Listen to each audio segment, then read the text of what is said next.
All right, everyone. So welcome back. How about another hand for that last panel, navigating Black health disparities? Just the knowledge on stage was pretty powerful.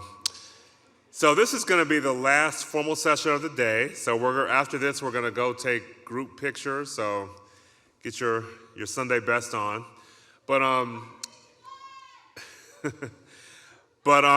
So it's now my great pleasure to introduce the next panel, entitled Black and Blue, the Duke Sports and Race Project. First of all, when you think of Duke, the first thing most people think of is Duke basketball, right? That's kind of Duke and sports go hand in hand. We did have, during the virtual conference, the part one of this discussion around sports, race, racial reconciliation, and protest, and really examined how Black athletes are raising their voices for social justice reform on many levels. Professor Mark Anthony Neal, you heard from earlier, again, is the James B. Duke Distinguished Professor of African and African American Studies here at Duke and the chair of the department. And one of his colleagues, Orin Starn, is Professor of Cultural Anthropology at the University of Chicago, and Stanford University was his alma maters. But they've got a great interdisciplinary project around looking at sports and race. So we're going to show a short film, and then we're going to come back with Professor Neal and Professor Starn. So thank you very much. World premiere.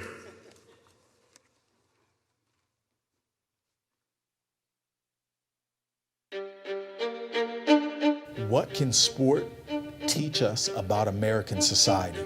What have you been taught about African Americans in sport in your schooling experience? Are Duke Scholar athletes simply assets to the university, or are they real citizens of the university? How can we bring the joy of being in the classroom to Duke Scholar athletes, and not just the pressure that comes with having to perform, whether it's on the football field or the basketball field? As a Black student athlete, what does resistance look like to you? How far are you willing to go to achieve a hoop dream?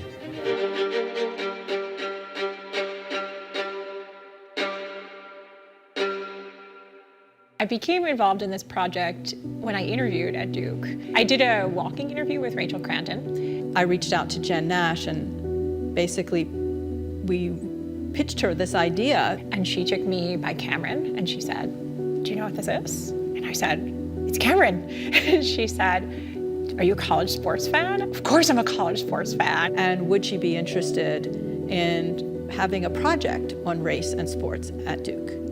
And she was all in. During 2020, I can't breathe! there was this moment when it felt like the world stopped and noticed anti-Black violence for the first time. And every institution that I'm a part of sent an email from Duke to Amazon to Ben & Jerry's saying, this is the moment to reckon with anti-Black violence. Justice! Now! Universities themselves were going to change and do better and move forward. I thought, how is Duke going to move forward unless we actually examine race and sports at Duke? Through this project, including classes, meetings with athletes, public events, we are trying to reckon with the history of race and sports at Duke and at universities. Some people compare the big-time college sports system in the United States to the plantation system, call it a modern-day form of slavery. And it's true. We have older white coaches making $6, $7, $8, $9, $10 million a year. And we have young Black athletes who are only getting paid the price of a scholarship. Steal by Williamson. You have a Zion Williamson, who an economist recently estimated earned $5 million for Duke in his year here because people tuned into Duke basketball to watch Zion Williamson. President Obama came to watch Zion Williamson play. Slipping and injured is Zion Williamson. And break his shoe. Yet Zion Williamson got the price of a scholarship, which is something like $80,000 a year at Duke. Is that right? Yes, sir, baby. We here, baby. Yes, sir. So there's been this ongoing critique of thinking about the ways in which black athletes historically have been exploited for the benefit of all kinds of institutions. Athletes literally become a cash crop, black athletes. They're not just allowed to come to Duke to be students. They are in many ways employees of the university. They are working. The kinds of things that the average Duke student doesn't have. It's clear as day. It's clear as day that it's an exploitative system. Y'all better be on your game, all I'm telling you. When we think about who's in control and whose labor is being used to generate these unimaginable amounts of money. If the ultimate goal is to make it to the professional league where you can hopefully garner $1 million contract, $1 million payoffs, you have to make decisions all the way from your elementary school years on how you're navigating this system. Because in the middle is the intercollegiate athletic system. It literally dictates, in many ways, their educational experiences. There are full-time students expected to measure up to Duke's academic standards, but then there are also full-time athletes, because even though the NCAA says there's a 20-hour limit on athletic participation for student athletes, the reality is that between film study, voluntary workouts, travel, and so forth, we have athletes at Duke who are spending 40, sometimes 50 hours a week on their sport. It becomes a major problem when student athletes graduate, even if they get a degree, but they don't have another skill set. Basketball, football, soccer, track and field is over, baseball's over. But now what do?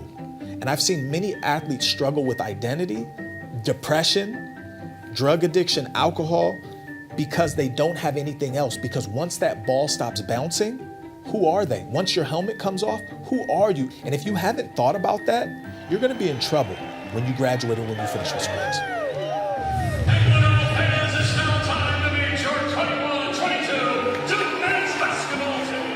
What do we want college sports to look like? What are college athletes' experiences, both inside and outside of the classroom, here at Duke and at other universities? How black athletes past and present have been treated, what their experiences are like. Have they gotten the world-class education that they deserve as students at Duke?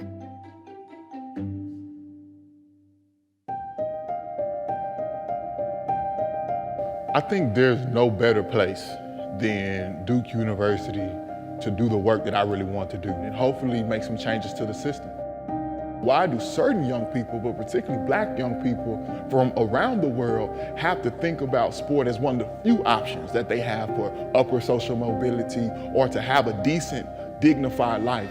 Collegiate sports, historically, right, has been an avenue for African-American men and African-American women to be able to go on to college and go on to either professional careers in sports, but most notably, right, professional careers outside of the sports arena. As an elite university in the South, with a top-tier athletic program, what is Duke University's responsibility to the larger community of black and brown people who don't have the same kind of access to the university that these privileged students do? My grandfather was a janitor at the University of Texas at Austin, born in 1922, as a sharecropper, only 6th grade education. Always wanted one of his kids to go to UT because he never could, because of racism, because of the year he was born. That was it. And I think Durham is a place just like that. I remember vividly watching sports on Saturday morning. My dad turns to me and he goes, "Why aren't there more black quarterbacks in the NFL?" And I go, "Dad, well, we're probably not good enough because the best players play. This is sport. It's a meritocracy." And I thought I was smart. And he looks at me real disappointed. And he goes, "Son, is that what you believe?" And mind you, I'm 7 or 8. And I asked him, I said, "Well, what do you mean? I was wrong?" And he goes, "Yeah, you're wrong.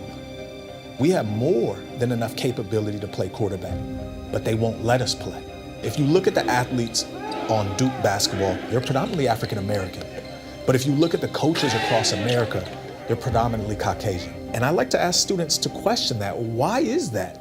Why is it that sports play such an incredibly important role in university life and in Duke life, as an example, and how race interplays with that? Duke as an institution has a remarkable identity. And its identity, it's very strong on campus. The students are really spirited and the faculty are often very much engaged at being at Duke. And a lot of that does have to do with the sports and the success of the sports teams. But how the success of the sports and the people that are involved in the sports actually play out in the lives of the individuals and in the life of the institution. And it's not all pretty. It's not all good for everyone. My hope for the project is that so many institutions have said that they want to do right, and that doing right is about reckoning with history.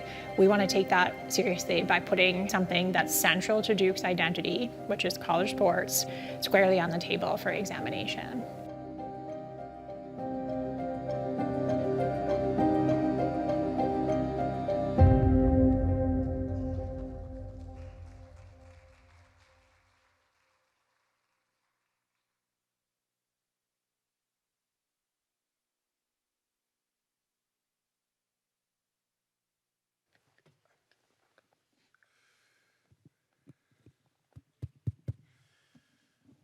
Good afternoon, folks. Who just asked that question about hiring Tommy?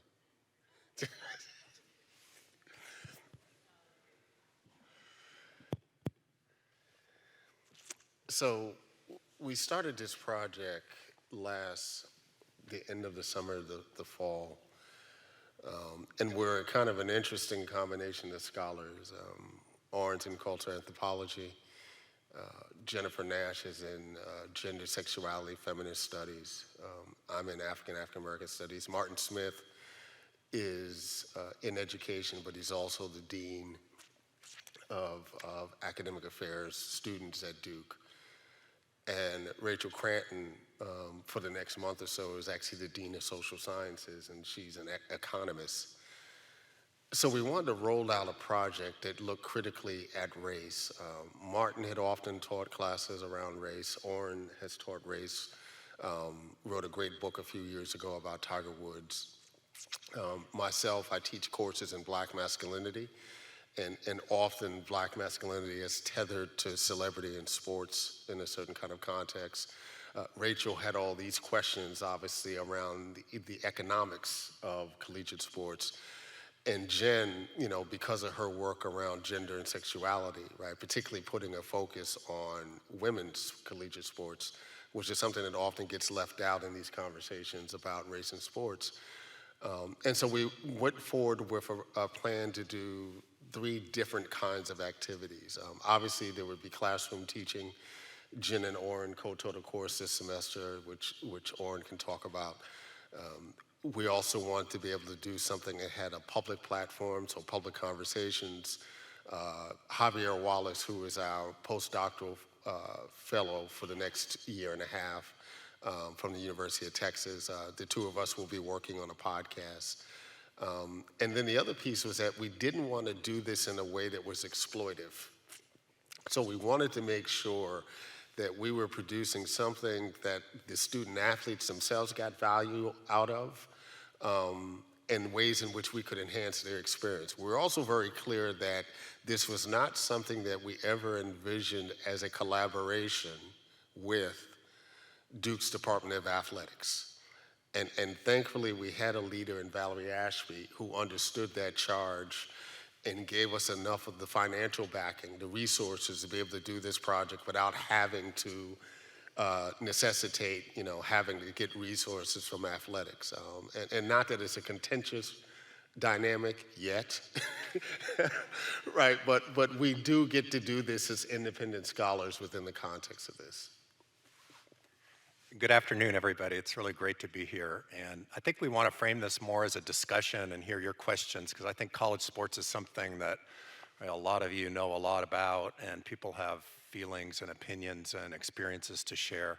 So maybe I'll just say a few words of context, I guess, and I don't know, and then maybe we'll open things up for discussion. And I guess the big picture for me as a former college athlete a long time ago, I played college soccer.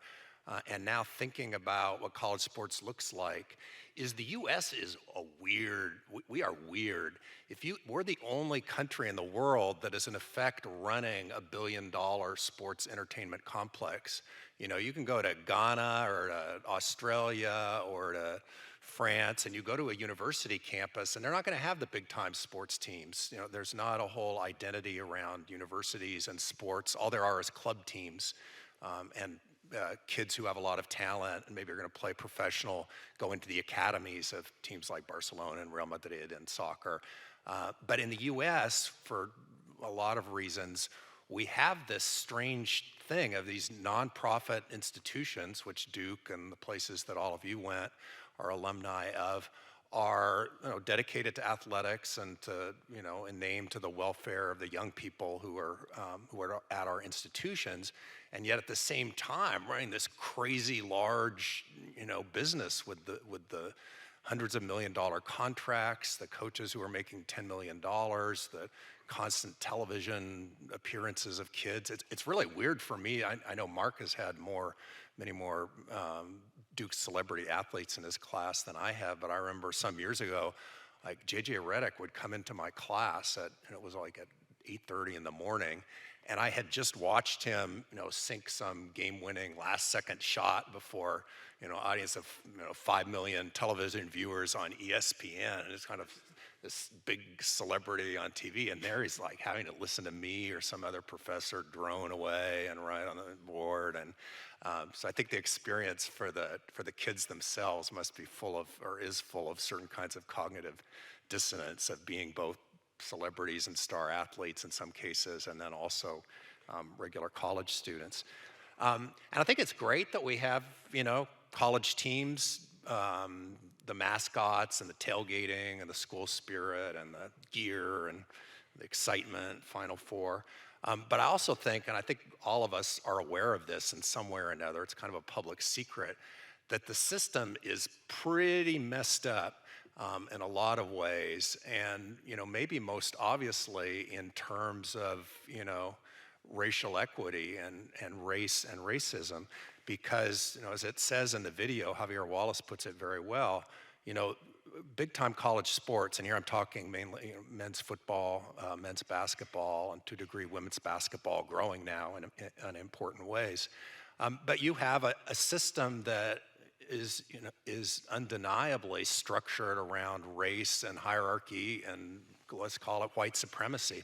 I mean, the coaches who are making the $7 and $8, $9 million, $10 million celebrity coaches, the Nick Sabans, the Coach K's, the Jay Wrights, are older white men.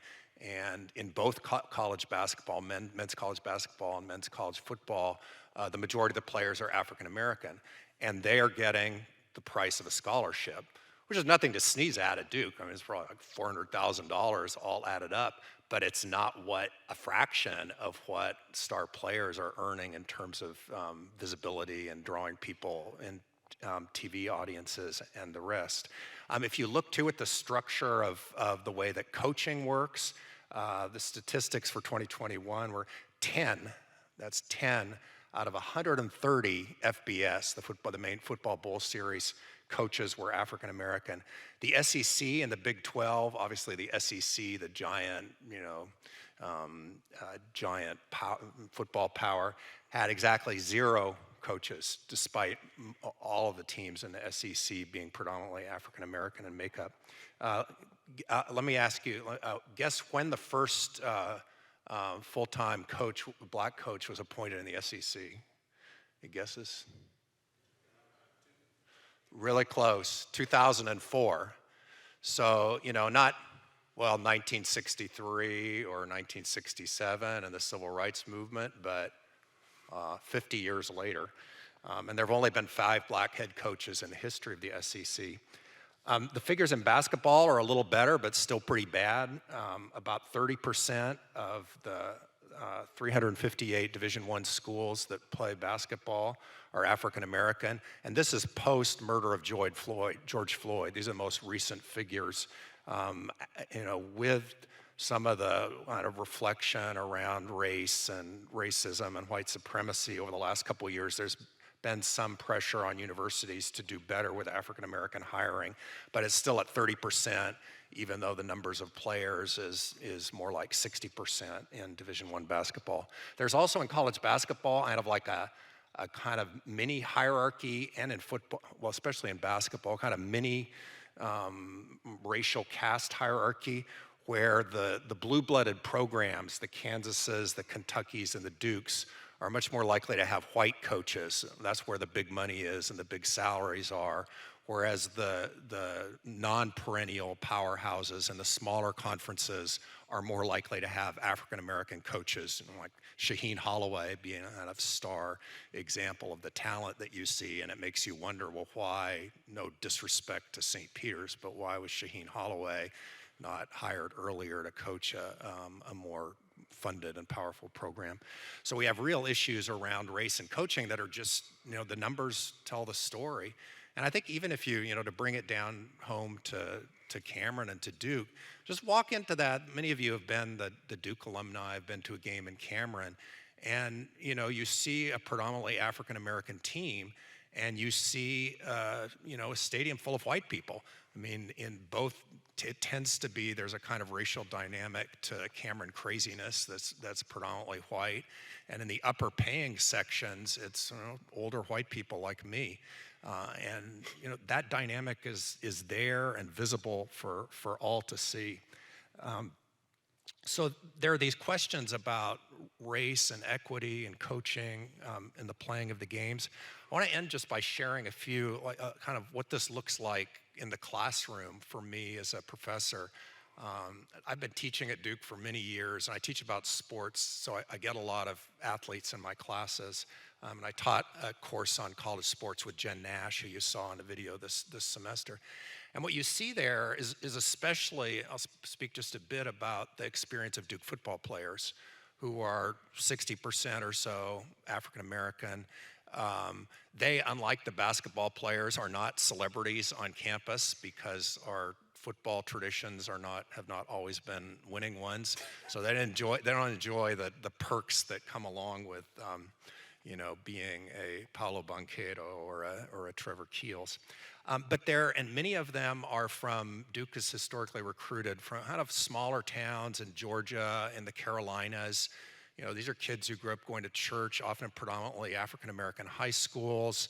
They're kind of yes ma'am, no ma'am kids who are very respectful and work hard. There's a certain percentage of the white players on the Duke teams also come from these same kind of smaller towns across the South. But they come here and they don't have the academic preparation. They're super smart, but they don't have the academic preparation of the kind of prep school profile Duke kid who's coming from money and a fancy, an Eton or a Groton or some exclusive school in New Jersey. They've gone to high schools that were often not fantastic. They were already spending a lot of time playing sports, and while they almost always did well in school, it was already something that they, didn't have enough time to devote to because of their sports. And they come here and they're thrown into having this full-time job called college football. The estimates really, and this is no exaggeration, is that these kids are spending 40 to 50 hours on their sport between, which is just a blatant disregarding of the NCAA rule that places a 20-hour limit on the time you can spend, that coaches can ask of their athletes. And the way it's done is stuff like voluntary workouts, the time you have to be in the training room. Guess what time, maybe somebody here played football, what time if you're a Duke athlete or a Duke football player, what time do you need to report to the facility if you've got some kind of injury? 6 a.m.? 5. Right. Yeah, sounds like there's a former football player there. Yeah. So remember, these are teenagers. I mean, what worse torture is there for a 17 or 18-year-old to have to roll out of bed at 4:30 a.m. in the morning to go get treatment, and then they're there at the facility often until 12 or 1, so 6 or 7 hours.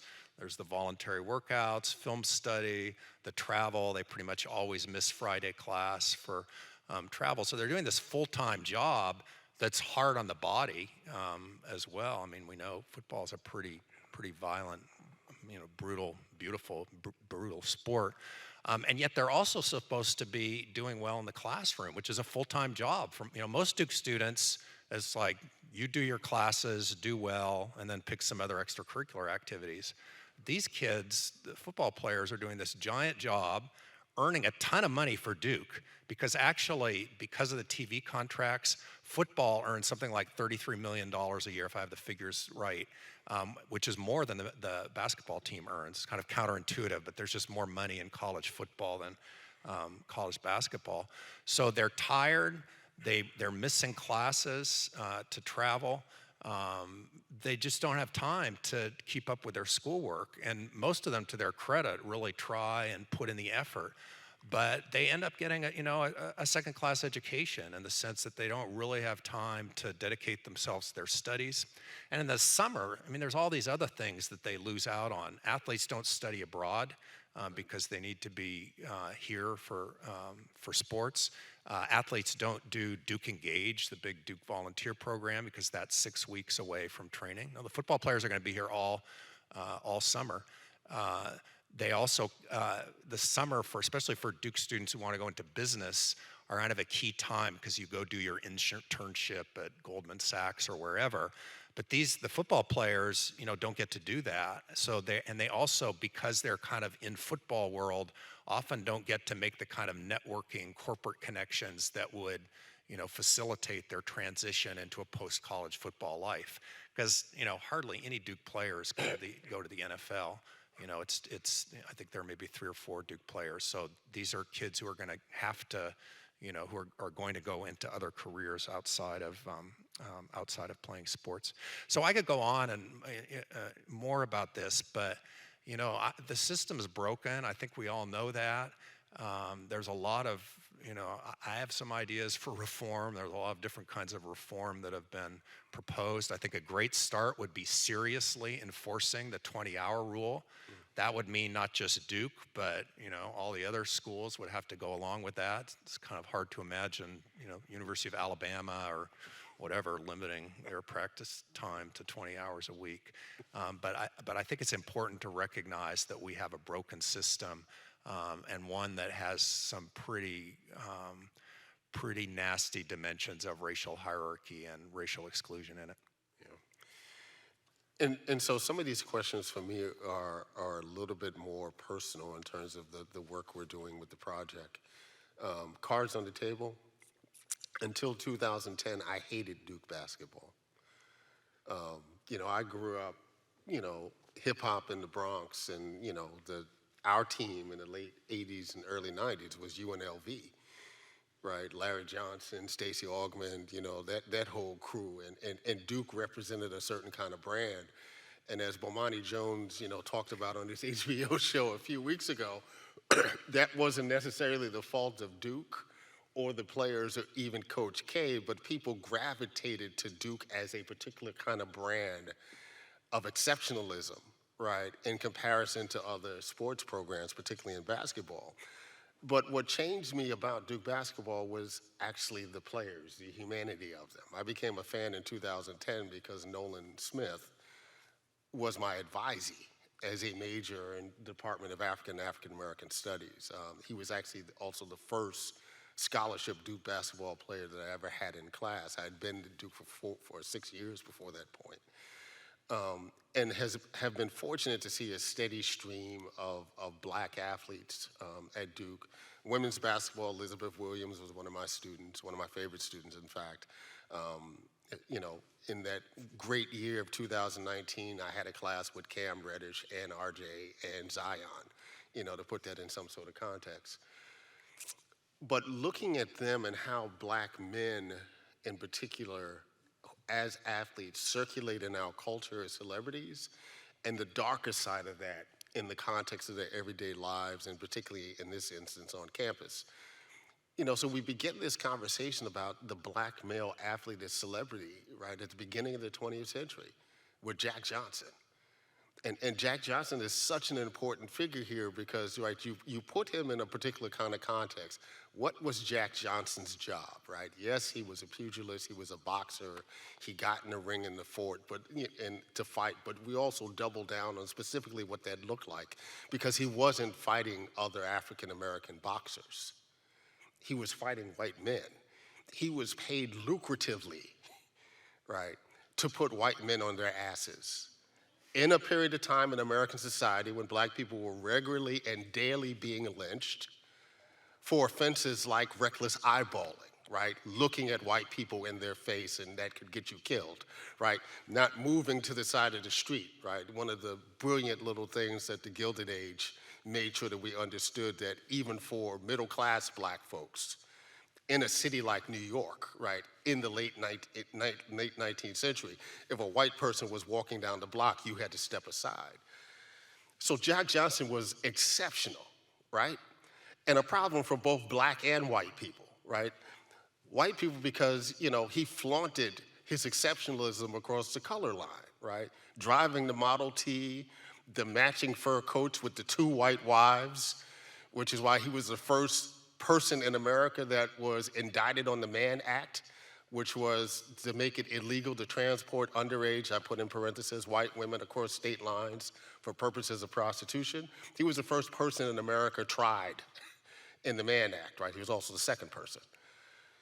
So on the one hand, we see, yeah, right, and that was a problem for black folks, right? Because like, whatever he got away with, there would be retribution. Right. So even when you think about that great, you know, when he has that heavyweight fight and the great white hope comes out of retirement to fight him, and they're doing a film of it, right? And the film's going to travel around the country, and they stop the film when it's clear that this white man is not getting off the canvas, right? Because white America can't see him lose, right? So you have this kind of level of celebrity that's represented in someone like Jack Johnson. But then you get a Jesse Owens, right, who is more aligned with this idea of the American ideal of democracy, particularly in the context of Nazi Germany, right? But of course, Jesse Owens comes home from those gold medals in Berlin, and he's not invited to the White House like his white teammates who also were gold medalists, right? He couldn't get a regular job, right? So his job was to race thoroughbred horses, right? That's how he made money. Racing thoroughbred horses, right, in order to generate some sort of money, right? We have then again a Joe Louis, right, who again aligns with this idea of American exceptionalism, right, and beating Max Schmeling, right, and again, Nazi Germany being the context here, right?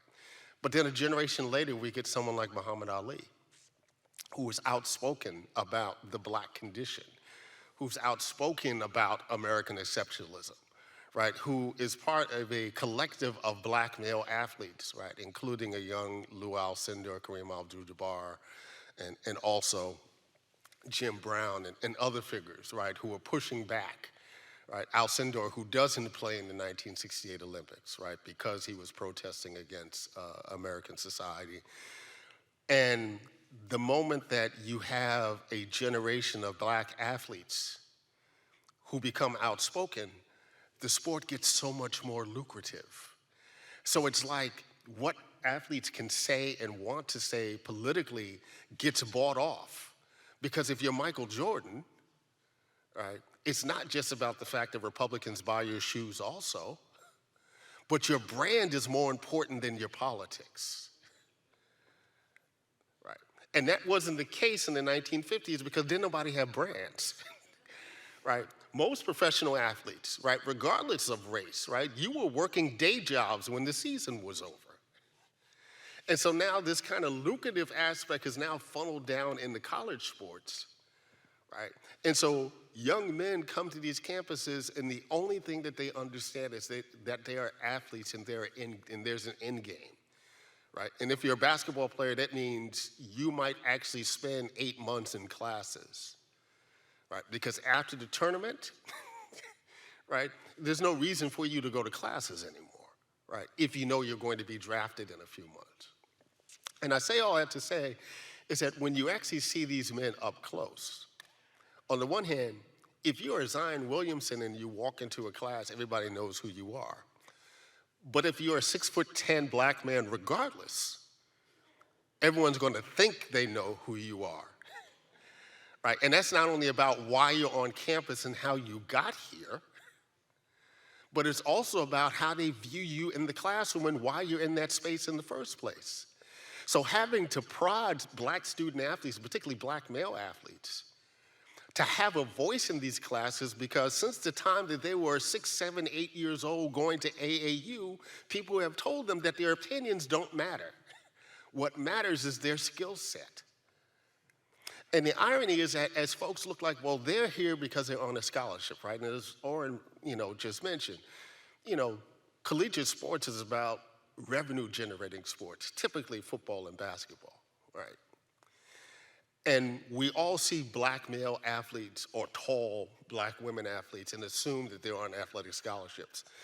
We don't make those same assumptions about the kids who are on the golf team, on the tennis team, on lacrosse, field hockey. Did I miss any predominantly white sports that don't generate any income on any campus? Soccer, right? And what we don't understand is that the money that a football program generates underwrites the scholarships in those other sports.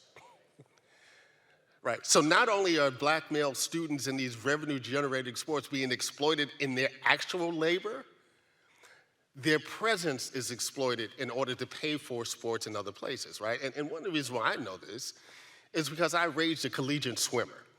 My oldest daughter swam 4 years, University of Illinois, Chicago. Process that began when she was 8 years old, right? And you see a football team, you got 50 players, you might have 50 or 60 scholarships. If you're a women's swimming team, you have 24 swimmers who are splitting 6 scholarships. Right? Totally different kind of dynamic. And so on the one hand, looking at who they are personally in these spaces, right? The fact that if you are a Duke basketball player, you spent as much time prepping for the press, for your press conferences before and after the game, which of course is an uptick during the tournament, as you are preparing for classes.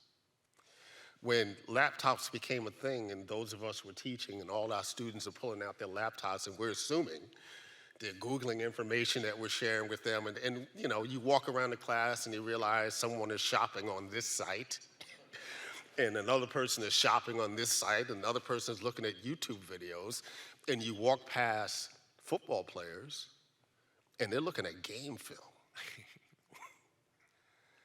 Right? They're working, right? The kind of hours that don't get counted in those 20 hours, they're in a classroom studying game film. Right? So, it's how do we bring a humanity, right, to this conversation about sports and athletes, right? And also understanding that it's a springboard, right, for some of these men and women that translate into generational wealth, right? And more men than women, because we know everything that goes down with the salaries of WNBA players in comparison to their male colleagues in the NBA, and how they fly from city to city. The New York Liberty being fined for chartering an airplane for their players so that they don't have to fly traditional ways in which we don't think of. The Duke basketball team, the Duke college basketball team, flies charter. Think about that for a second, right? And rest assured that there are major public university sports programs that don't have access to that kind of capital, right? So even within the context of top tier sports, right, we have these interesting kind of, dichotomies. And I'll end with this. To be at Duke in the 2018-19 year was something extraordinary, right? Because Zion was here.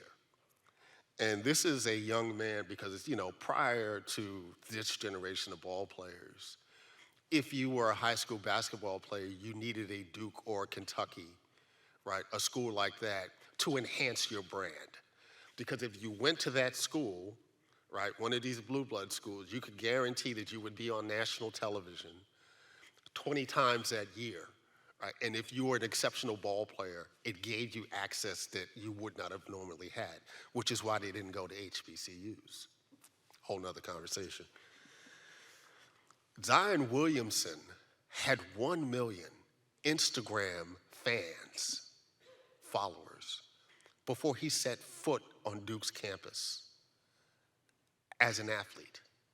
He was already a brand. Duke needed his brand to be successful. The trade-off for someone like Zion, who came to Duke at age 17, was that Zion, actually, unlike some of the athletes that I've seen come through these places, actually liked school. And so knowing that he has to leave, right, and go into the draft, because you know, the parts of this that we don't talk about, right? We get mad when they go one and done, but no one tells us, right, as fans that, you know, if you don't get drafted in the first round, you don't get a guaranteed contract. So you can't risk. If someone's telling you you're going to be drafted in the top 10 or the first round, you have to go, because there's no guarantee if you come back, your draft stock will be the same, right? Because there's a whole nother crew of folks coming the next year. He took a class with me, History of Hip Hop, 150 students. I co-teach it with Ninth Wonder, Grammy Award-winning hip hop producer, right? And unlike, you know, there was a mention of Paul Jeffrey earlier today, and when he was teaching these jazz courses, we actually put these students through some shit in this class, right? You know, because it's really using hip hop as a portal into post-World War II Black American history, right? So we start with the Immigration Act of 1965, you know, to talk about hip hop. But the class is in the evening, right? All the students in class, we're like, where's Zion? Zion was outside, and this is after the tournament, before the draft. He's outside playing touch football with his dorm mates, because he was an 18-year-old kid who just wanted to play touch football with his dorm mates, right? And who did not have a choice or an option, right? There was no coming back to Duke, right? He had to go forward, right? And of course, even with the criticism that Zion gets now, right? You know, is he overweight? He can't stay healthy, right? How old is Zion Williamson? 21 years old? Right? And just the level of expectation and responsibility that we place on young men who are not yet fully formed, who don't know who they are, who don't get the benefits of spending 4 years at a university at Duke to help find out who they are. Mm-hmm. So we'll open it up now to questions and comments.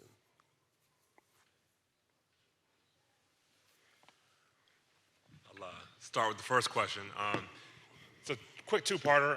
What are your thoughts about the name, image, likeness regime and that level in the playing field? And then second question is, you know, at Duke and other schools, I mean, like you said, these black athletes are not only exploited, but not really part of the fabric of the university. I know as alumni leaders, we want to make sure that these kids get mentoring, they get part of the network we have here.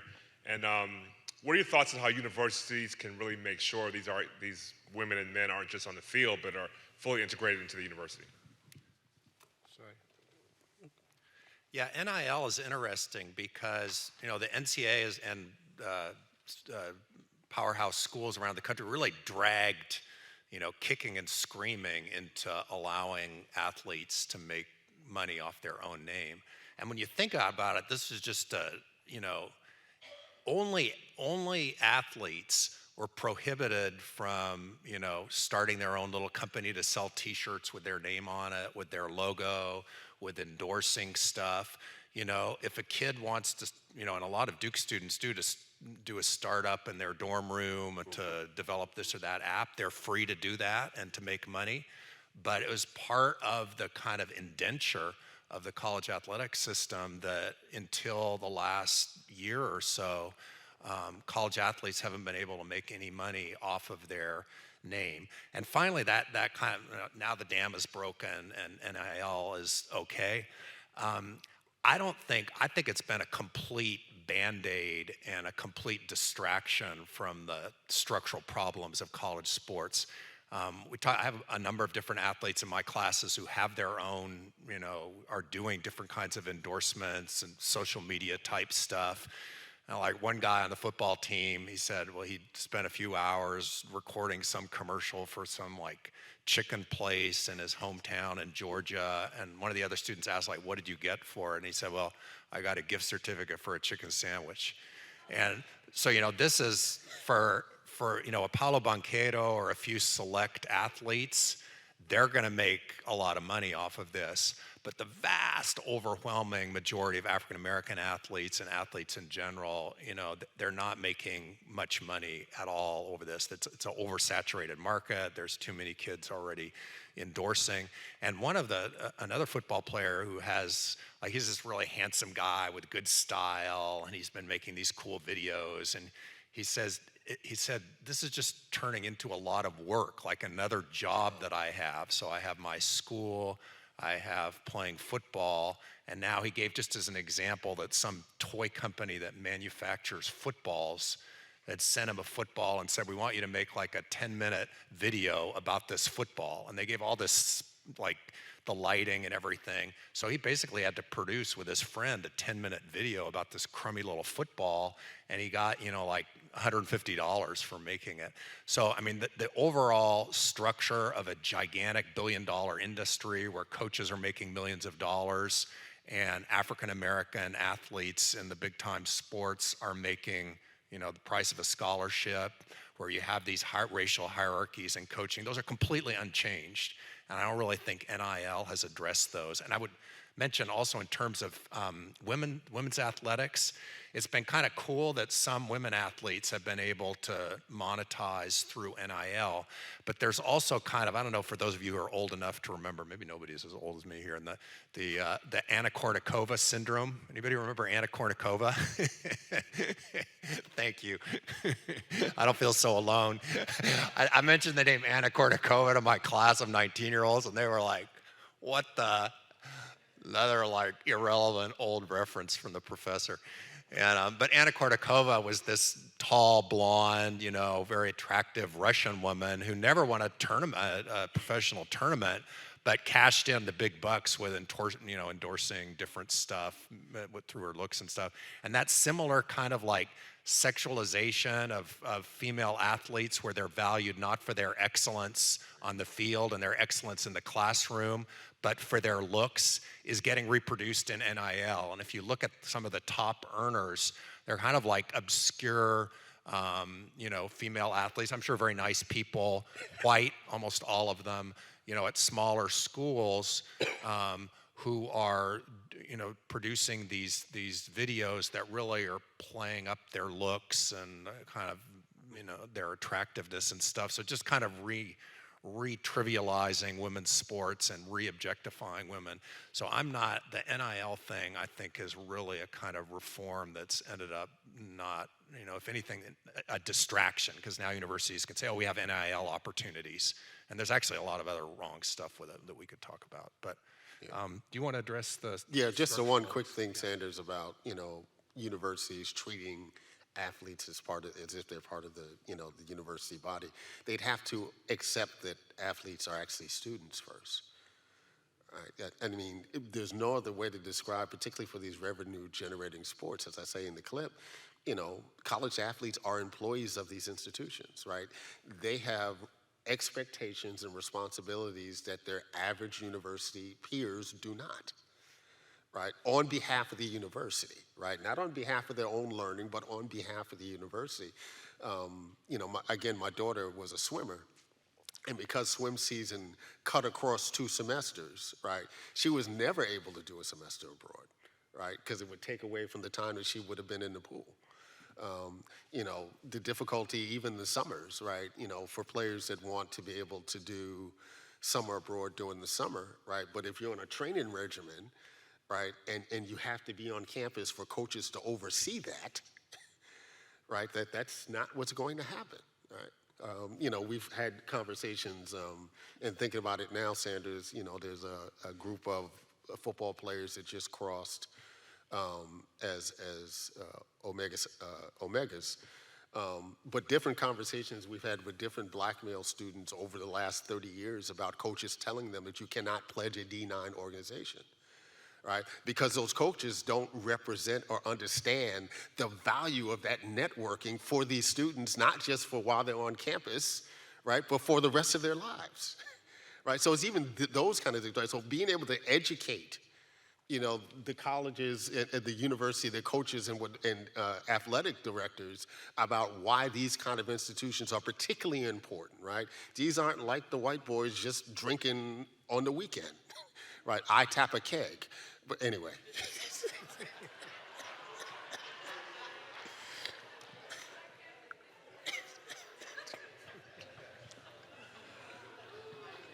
Literally. All right, my name is Chad Starn. I graduated from the University of Texas at Austin. We've had a lot of issues and conversations, honestly, around student athletes and being treated like students. And I think my question is, does the professionalization, the monetization of college sports, in some ways kind of shows the gap in values, in stated values and lived values of the university, right? Something for me that really kind of drove this home was after a bunch of alumni band together in order to stop the football team from protesting the Isles of Texas.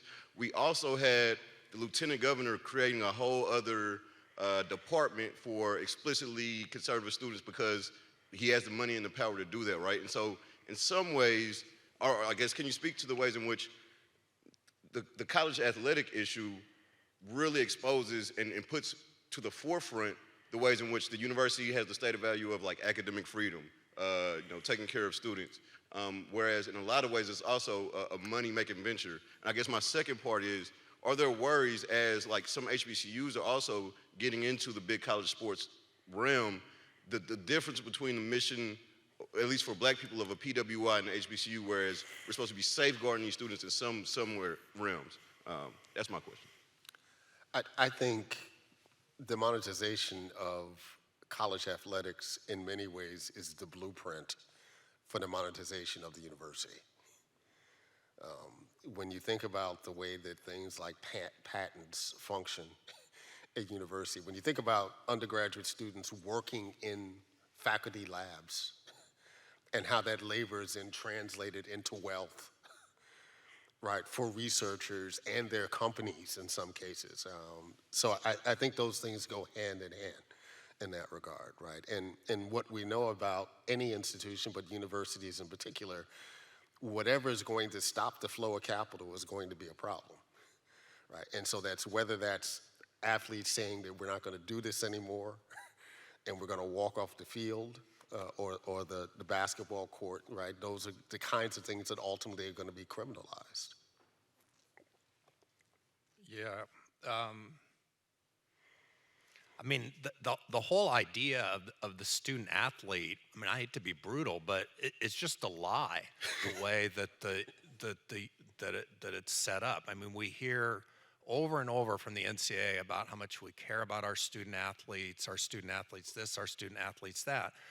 And that's promoting this sort of, comforting image of these students who are dedicated to their studies and getting a full college experience. And oh, by the way, they're athletes. In fact, the reality everywhere is exactly the opposite. Mm-hmm. That these young men and women are recruited, and they're very, they're talented, smart young people, but they're recruited for their sport. That's where they're going to spend the most of their time. Their closest relationship is not going to be with Dr. Mark Anthony Neal, although he'll get to know them. It's going to be with whoever their coach is. Right. Or their academic advisor. Or their academic advisors. So the whole system is sort of predicated on concealing. I mean, this is sort of getting to your question. Concealing is built on untruth and a reality that just doesn't square up with the experience of these student athletes. And if the universities admitted that these were really, if we all admitted, athletes first and what's expected out of them and time commitment, then that would get to the issue that Mark is raising about, they're athletes and they're earning money for the university, yet they're not getting compensated. And the things that we think that students benefit from aren't always a benefit, in the sense that scholarships, you don't get a 4-year scholarship. You get a year-to-year scholarship.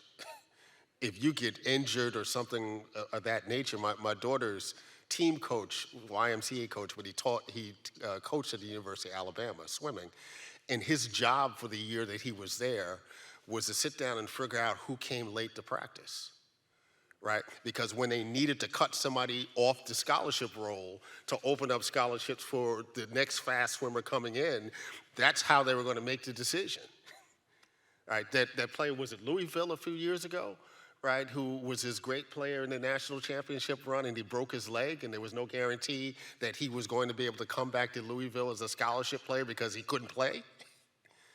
That stuff is, and we don't hear that part of it, right? All we hear is that, oh, well, they get a scholarship out of it. Not if they don't play, not if they don't play well. Hey, Thomas Brooks. Can you hear me? Yeah, we can hear you. All right, cool. Thomas Brooks, University of Pittsburgh. I got two questions. One, have you looked at the data for Duke in terms of graduation rates for black athletes versus the student body versus the top parts of the student body, or even against the ACC? And then the second question is, for athletes in general, are there accommodations made? So for example, especially in the non-revenue sports, you got Duke women's volleyball, road game at Boston College on Tuesday night. Or, you know, is that a bus ride? Are they taking a test on the bus? How's that working at Duke? I get more of those accommodations than I actually do for football players. Yeah, I was going to say, players. at Duke we have this thing called we get in our email, a notification of varsity athletic participation.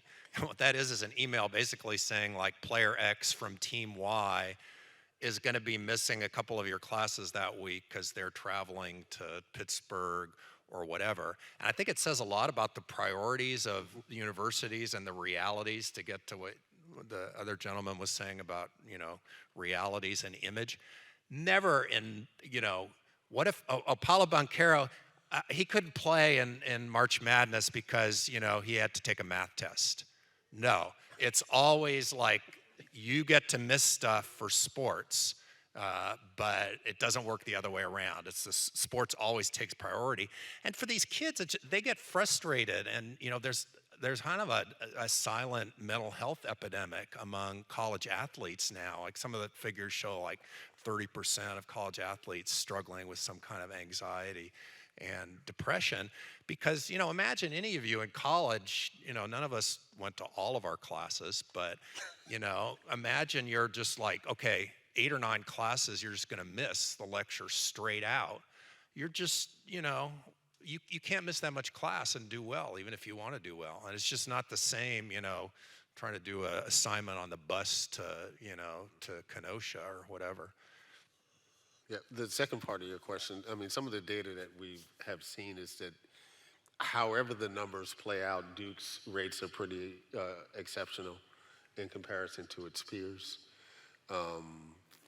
And, you know, part of it, and this is something that Martin Smith has been so great about, like for the football players, very often they take enough classes over the summer, because they're here all the time. So they take enough classes over the summer that very often they will have, you know, graduation credits, you know, by the end of their junior year, right? So the numbers play that out, right? Because they're physically here, the coaches are here, they're taking classes.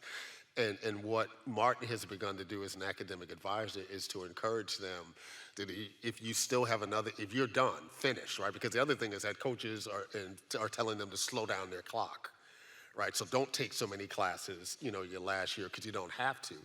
And he's been telling them, no, finish your degree, right? And if you want to go to another team, another school, that's an option, but you're going to a graduate program, whether at Duke or someplace else, and still be able to translate that into your eligibility, right? So that's one of the ways at Duke, and I'm not sure every university has those kind of resources, right? And do give Jeff Capel a shout out for us. He probably needed to be the next Duke coach, but I'll keep that to myself.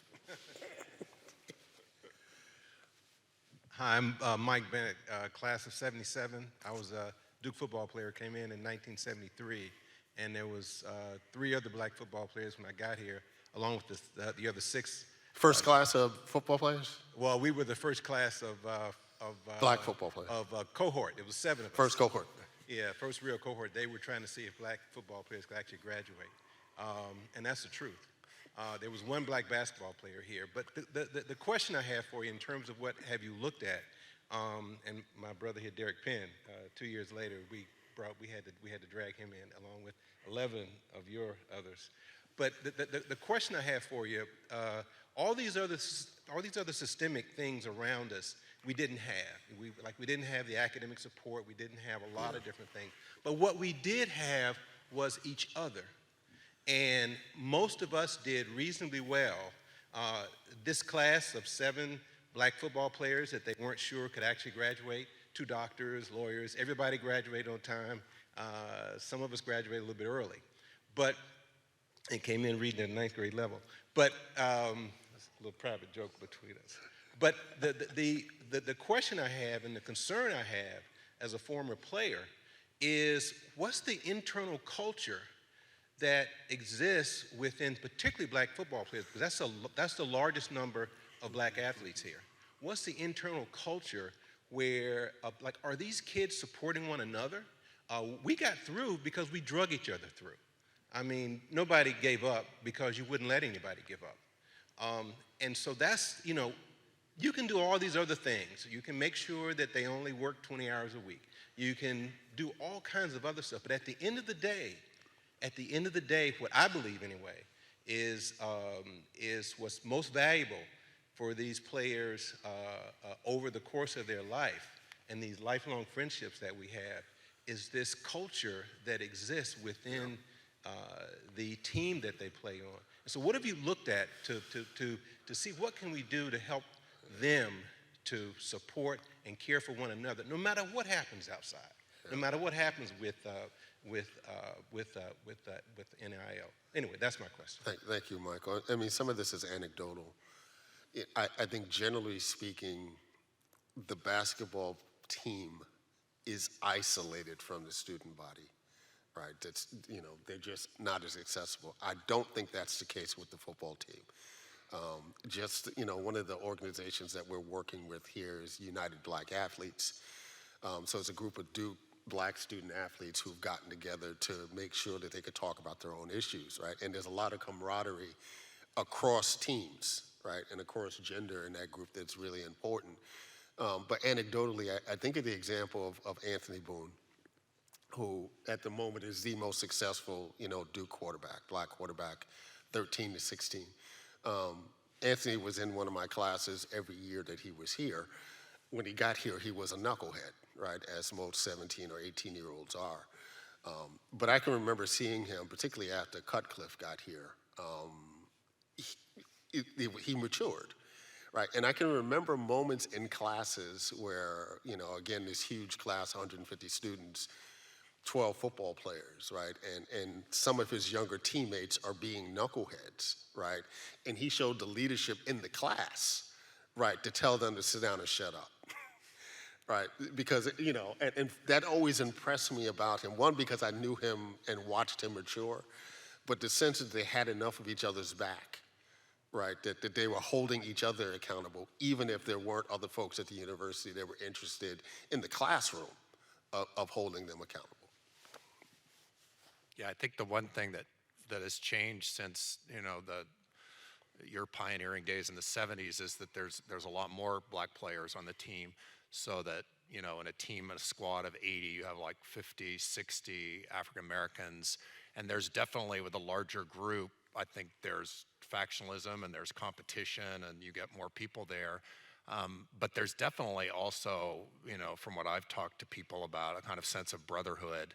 And in fact, we have an anthropologist that we're hoping to hire at Duke named Tracy Canada, who is very close to the football program here. And her whole claim is looking at the kinds of ways that this brotherhood works out and support that people are giving for each other.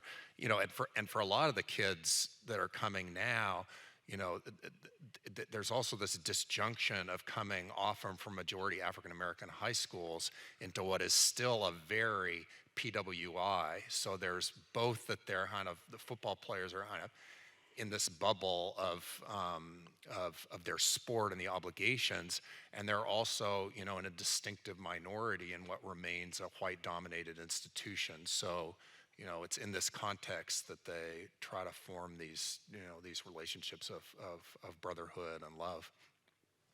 We'll have time for one more question, and my line brother, Zay Abdul-Alim, is right there, so please answer. Appreciate that, Sam. It has its perks. Anyways, a few things. One, I do want to defend Paul Jeffrey. I'm class of '94, student athlete, played football. I actually did learn something in Paul Jeffrey's class. The Jazz Giants, Bebop, Billie Holiday. Yeah, so I want to defend him. First director of the Mary Lou Williams Center. Yes, yes. I say a few things. I came to Duke, and compared to other schools, because I felt that at the time in '94, or '90, I should say, it was a school where I could learn. It was a school where I did have balance, and it turned out to be true. My summers included, interning for the Children's Defense Fund in DC. I studied abroad in Spain one summer. I interned at financial institutions. So, yeah, when it was time, for me to leave, I had a lot on my resume, and it was because of Duke. And I wasn't a slouch on the team. I was captain. In fact, doing well in school made me a better football player. And the second comment I was going to make is, I had a conversation with, fellow football player in arms from North Texas this past weekend. Played at Jacksonville, and he told me about his coach passing away, and not realizing how much his coach liked him so much. Found out through his son. But he recalls being at North Texas and the coach saying, "You're not going to start unless you achieve a 3.25. That's just straight up. I don't care who you are." And this coach was Euro-American. He wasn't African-American. And the brother I'm talking about is a brother, and he was like, so he had to study on, he had to study on road trips, et cetera, just to maintain his position. He went on to play at Jacksonville, so he wasn't a slouch either. He went to SMU Business School, owns his own business, concrete business, built Jerry Jones Stadium. And, he too was a better football player because of the expectations set on him academically. Yeah. And so, my question is, I hear all of this, the system isn't broken in a vacuum. Like, there are custodians of power, including the presidents of these universities, the boards, and you talk about, the first African-American coach, being a basketball coach in 2004, a football coach in the SEC, the first African-American president of a university was last year in the SEC. So, so my real question is, this is not in a vacuum. Truly, if I can, if students can, if people can galvanize to divest from oil and gas in the university's endowment, I mean, there's a path to fixing this. So my question is, in your opinion, what, and it could be as simple as what I think it is, but I'd love to hear, a comprehensive response. What are the impediments at the university level to, identify and attribute their school and their offering to something that's more commensurate with the value these athletes bring and the value they should be getting out of their student experience?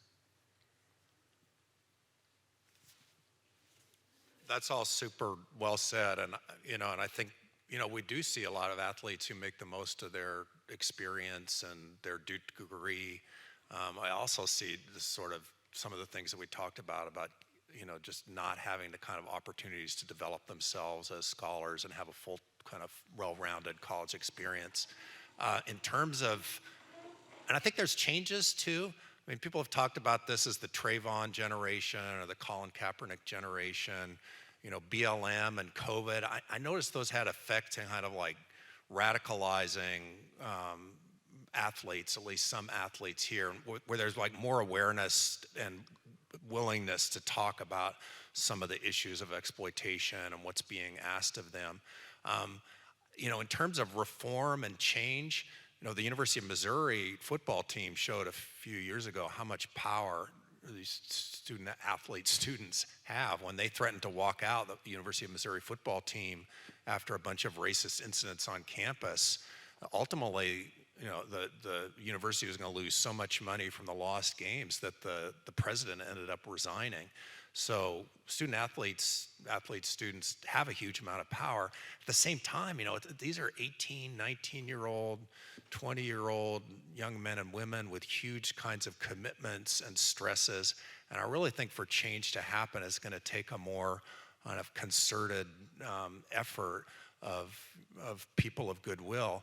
But I think the reality now is that people are, America is a country drunk on winning. I mean, we are, and our universities are about, winning at football and winning at basketball. And we may say all the right things about treating the young people in our universities and our teams right, but the fact is that the system is broken, and I don't really see a lot of momentum towards anything changing, unfortunately. Hey, well, thank you all for a great panel discussion. The world premiere film was awesome. Thank you, Professor Neal, Professor Starn. Team, we are going to now take pictures, so it's directly out up the stairs and outside in front of the Duke Chapel steps. We do have volunteers because we're going to be taking them in different groups, so try to be patient with us, and we're going to do a big group shot first, then we're going to kind of break off in a group. So please join us for pictures, and then we'll be over back at Penn Pavilion near Bryan Center for the Authors Cocktail Hour. Thank you so much.